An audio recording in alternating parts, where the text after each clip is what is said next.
जय बाबा विश्वनाथ, जय माई कामाख्या, माई अन्नपूर्णा। एकादशी के संबंध में कुछ विद्वान यूट्यूब आदि सोशल मीडिया के माध्यम से भ्रम फैला रहे हैं।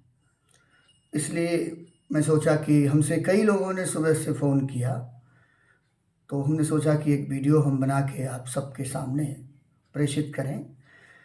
ये मेरे पास पंचांग है, ऋषिकेश पंचांग, आदित्य पंचांग और 2-3 पंचांग है मेरे पास, जिसमें एकादशी शनिवार को स्पष्ट दी गई है कि शनिवार को ही प्रबोधिनी एकादशी होगी, देव उठावनी एकादशी होगी।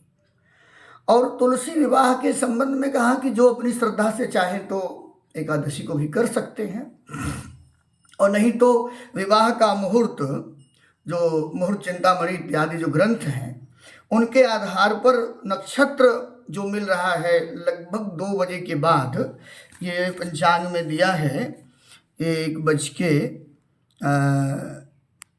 के दिन 1:26 के बाद उत्तरा भाद्रपद नक्षत्र, जो विवाह का नक्षत्र है, जो मृगशिरा, हस्त्र, मूल, अनुराधा, मघा, रोहिणी, रेवती, तीनों उत्तरा और स्वाति जो विवाह के नक्षत्र हैं, तो उसमें उत्तरा भाद्रपद नक्षत्र जो है वो रविवार के दिन आ रहा है।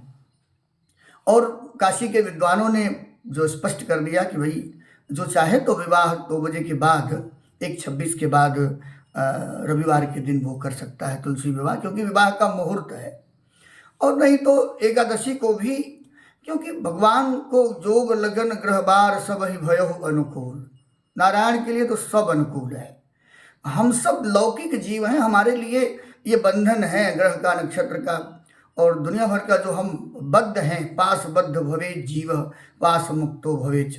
नारायण तो बंधन से मुक्त हैं, लेकिन फिर भी हम लौकिक मान्यता के आधार पर विवाह आदि करते हैं, तो उसमें हम विवाह के मुहूर्त को ले सकते। लेकिन एक प्रबोधिनी एकादशी का व्रत और बड़े स्पष्ट रूप से पंचांग में, और 3-4 पंचांग जो हमारे सामने हैं उसमें दिया है शनिवार के दिन ही प्रबोधिनी एकादशी का व्रत सब लोग करेंगे और वही दिन मान्य होगा। अब मैं 2 दिन से देख रहा हूँ वीडियो महाराज जी का, जो करेगा शनिवार को उसकी जीवन भर की एकादशी विनष्ट। पता नहीं कहाँ से, गूगल में भी, अगर गूगल का भी सहारा लें तो उसमें भी दिया है कि नहीं एकादशी शनिवार को ही होगी। फिर कहाँ से नया नया लोग युक्ति लगा देते हैं, और किस विधि से नक्षत्रों का, मुहूर्तों का, और तरह तरह से साल में कई बार ग्रहण लगवा देंगे, साल में कई बार कुछ। तो इस तरह से आप लोग भ्रम में ना रहें, और केवल शास्त्र मत प्रमाण, शास्त्र को ही मत प्रमाण मान करके, और ये पंचांग का मत मान करके हम एकादशी शनिवार को ही मनाएं, प्रबोधिनी एकादशी शनिवार को ही मनाएं।